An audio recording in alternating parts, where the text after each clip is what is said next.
শুধুমাত্র যে মিরাজ শাহর বাড়িতে তা নয়, দেখা গেল আজ আইটি হানা হয়েছে কোথায় না দেবাশিস কুমারের তিনটি ঠিকানা। দেবাশিস কুমার রাসবিহারীর বিধায়ক, তৃণমূল প্রার্থী এবারের ভোটে, তার বাড়িতে তল্লাশি চালানো হয়। মনোহরপুকুর রোডের বাড়িতে আয়কর দপ্তরের অভিযান, এমনকি তার নির্বাচনী কার্যালয় সেখানেও অভিযান।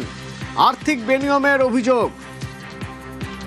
ষড়যন্ত্রের অভিযোগ করা হচ্ছে। তার যে অফিস, সেই অফিস, সেখানে আইটি আনায় ষড়যন্ত্রের অভিযোগ করা হচ্ছে।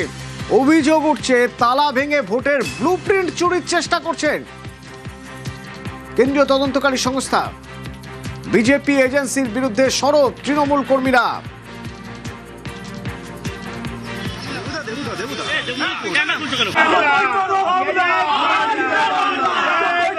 পার্টি অফিস, সেখানে কেন কেন্দ্রীয় সংস্থা তল্লাশি, তা নিয়ে প্রশ্ন।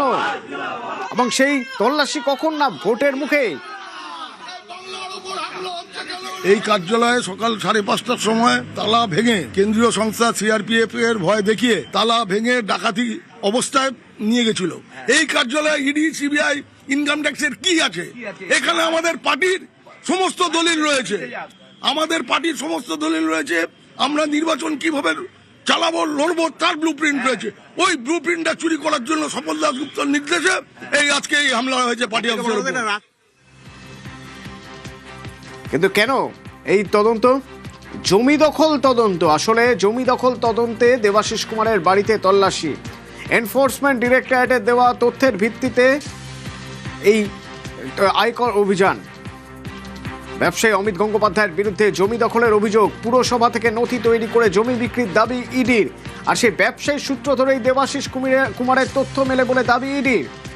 মেয়র পরিষদ হিসেবে ব্যবসায়ীকে সাহায্যের অভিযোগ রয়েছে। দুবার জিজ্ঞাসাবাদে ইডিকে একাধিক নথি জমা দিয়েছেন দেবাশিস কুমার। আর সেই নথি দেখেই দেবাশিস কুমারের বাড়িতে আয়কর হানা।